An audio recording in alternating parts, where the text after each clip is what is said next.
Durant tout le week-end de Pâques, ils étaient 240 sur le parquet à s'agiter autour des paniers de basket des salles d'Anvers et Jaurès de Bourbourg.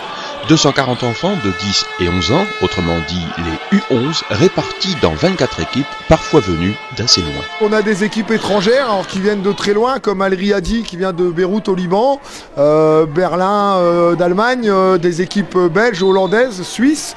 Ensuite, on a des équipes qui viennent d'un peu partout en France, des grandes places fortes du basket, l'Asvel, Nanterre, le SMUC. On a une équipe de Nancy et puis de nombreuses équipes de la région Nord-Pas-de-Calais. S'ils partagent une même passion, le basket, ils échangent aussi beaucoup en dehors des matchs. C'est une communion entre les enfants, hein. Un groupe qui vient de Marseille, d'Al Riyadi, qui vient de Berlin. En fait, ils sont en osmose et ils sont tout le week-end ensemble et ça forge des équipes. Dans les poules qui ne sont pas en chocolat malgré le week-end pascal, les équipes jouent des matchs courts mais intenses. À la mi-temps et entre les rencontres, c'est la récré avec des animations lumière, mascotte et musique, mais pas que. On dit que c'est bien plus qu'un tournoi, c'est parce qu'il n'y a pas que du basket. Il y a aussi beaucoup d'animations. Donc hier, on a vécu un grand moment avec le All-Star Game des enfants. Donc les gamins sont pas au courant, ils sont appelés dans le public un par un. Alors c'est un peu compliqué pour eux parce qu'ils jouent dans le noir avec uniquement comme éclairage la boule à facettes. Et c'est peut-être ça la recette du basket et la fête. Du coup, c'est la fête du basket. Mais attention, ne croyez pas qu'il y a plus de fêtes que de basket, car il y a toujours la compète. Il y a monsieur Donadieu qui est le coach de Nanterre qui me disait au début du tournoi que son objectif de la saison c'était pas son championnat, c'était pas sa coupe, c'était gagner le mondial. Donc quand le coach de Nanterre nous dit ça, on se dit voilà, on a un peu gagné. En effet, ce mondial mini-basket a vu le jour il y a 28 ans et depuis Bourbourg est inscrit dans les agendas des grands clubs internationaux. On a des clubs qui nous sont fidèles, alors notamment Berlin qui est là depuis des années, Beyrouth qui vient depuis 5 ans et donc je pense que quand on a goûté au tournoi, on veut y revenir. Alors, preuve en est, c'est que tous les ans on doit refuser du monde. C'est plus difficile de devoir faire une sélection que de faire venir des équipes.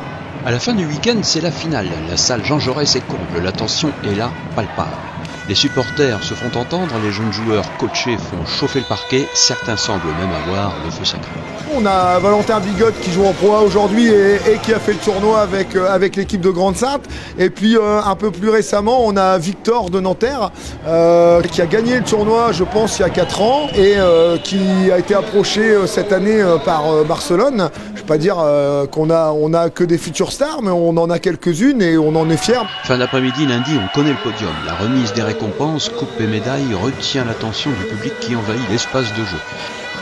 La Coupe du Fair Play peut être une des plus belles puisqu'elle rassemble les grandes valeurs du sport comme l'humilité, la solidarité ou la fraternité, trop souvent oubliées sur les terrains. Cette distinction revient à l'entraîneur des jeunes Allemands. Il a vu que son adversaire était à 4. Il a appelé un de ses gamins en disant viens ici, on va finir en 4 contre 4, ça sera plus sérieux. Et ça c'est le coach Alba Berlin.